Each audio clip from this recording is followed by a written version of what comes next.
comme il l'a fait le 6 août dernier après la terrible explosion qui a dévasté la capitale libanaise et fait jusque-là 190 morts, 6 500 blessés et 300 000 sans-abri. Le président français Emmanuel Macron s'est rendu au port de Beyrouth hier, où il a constaté l'avancée des travaux de déblaiement réalisés conjointement par les équipes françaises et l'armée libanaise.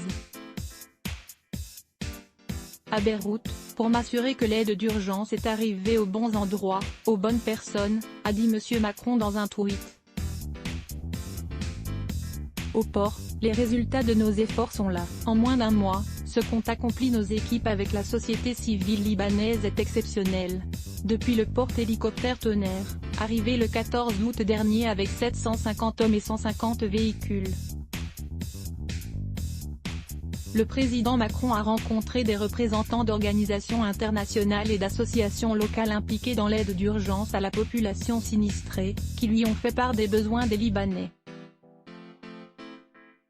Parmi celles-ci la Croix-Rouge libanaise, Beit El Baraké, Amel, Offre, Joie, Arc-en-Ciel, mais aussi l'Agence française de développement et des organisations onusiennes. Il a estimé que les 6 prochaines semaines doivent être concentrées sur l'urgence. Pour l'étape à venir, il s'est dit prêt à accueillir en octobre à Paris une conférence internationale de soutien avec les Nations Unies, pour venir en aide au Liban. Il a insisté sur la nécessité de continuer à mobiliser toute la communauté internationale pour le Liban.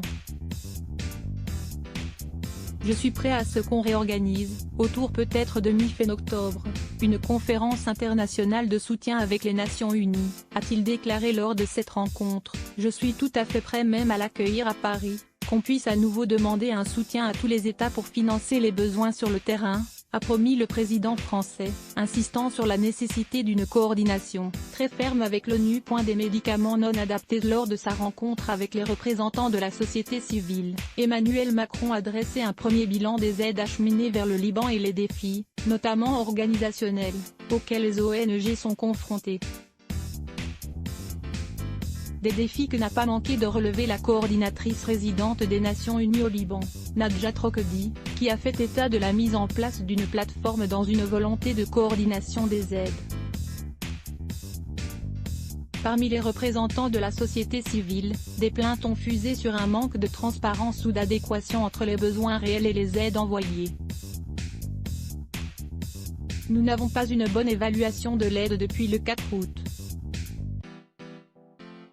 Nous voyons des avions arriver, mais ne savons pas où va l'aide, a déploré le président de la CRL, Antoine Zogby. 80% des médicaments qui arrivent au Liban ne sont pas adaptés. Le premier besoin de notre pays, c'est d'avoir un état de droit.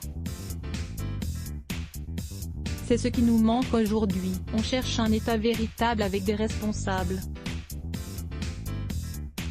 C'est le cri de nos jeunes, a déclaré de son côté le cofondateur d'Offre, Joie, Melhem Khalaf, également bâtonnier de l'ordre des avocats de Beyrouth. Même constat de la part du fondateur de l'association Amel, Kamel Mehana, qui a salué l'aide de la France aux blessés, mais rappelé la nécessité de venir au secours des familles qui ont perdu leurs habitations et de réparer les habitations endommagées. J'ai compris qu'il y avait une défiance à l'égard des pouvoirs publics libanais ou un sentiment de défaillance, a répondu M. Macron. Le défi que vous évoquez est un défi organisationnel dans un climat où la défiance est un poison.